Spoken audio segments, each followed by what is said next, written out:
আমি আজকে চিকেন করবো। চিকেনের জন্য পেঁয়াজ রসুন নিয়ে নিয়েছি, আলুটা ভেজে তুলে রেখেছি, মশলা রেডি করছি। ধনের গুঁড়ো, জিরের গুঁড়ো, হলুদের গুঁড়ো, লঙ্কার গুঁড়ো, একটু জল দিয়ে রাখবো, ভিজিয়ে দিচ্ছি।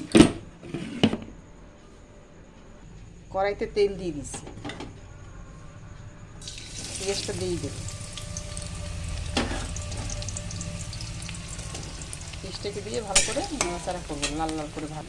দেখো আলুটা পেঁয়াজটা রসুন, এর ভিতরে কিন্তু আমি আদা আর রসুনের পেস্ট দিয়ে দিয়েছি, মিক্সড করে সব দিয়ে দিলাম একসঙ্গে। হ্যাঁ, রান্না করছি। মশলাটাকে দিয়ে দেখো কষাচ্ছি, একটুখানি তেল ছেড়ে ছেড়ে আসবে। আমি এর ভিতরে দিয়ে দেবো টমেটো আর দেখো রসুন, গোটা গোটা রসুন দিয়ে ভালো করে কষাবো ততক্ষণ এখন আমার টমেটোটাই সেদ্ধ হবে। আমি একটু নুন দিয়ে দেবো। এবারে আমি একটু নুন দিয়ে দেবো, পুরো নুনটাই একবারে দিয়ে দেবো। আমি যেহেতু দুবার নুন দিই না,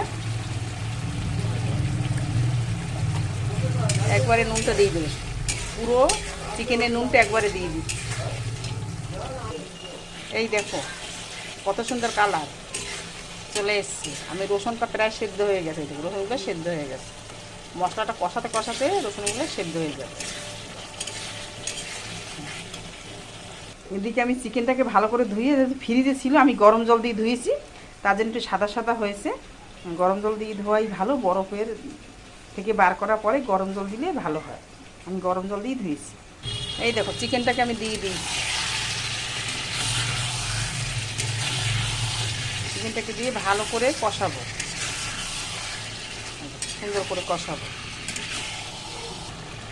এই দেখো তেল বেরিয়ে গেছে মাংস কষাতে কষাতে।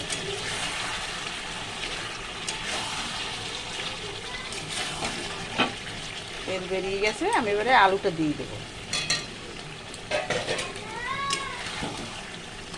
আলুটা দিয়ে একটু কষাবো।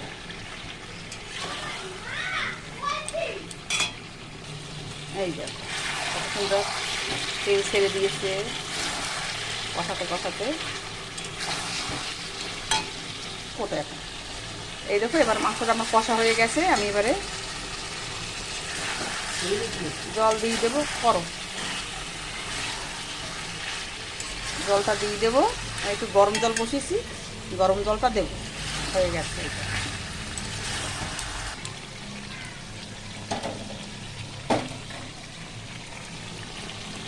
দেখো জল দিয়ে দিচ্ছি,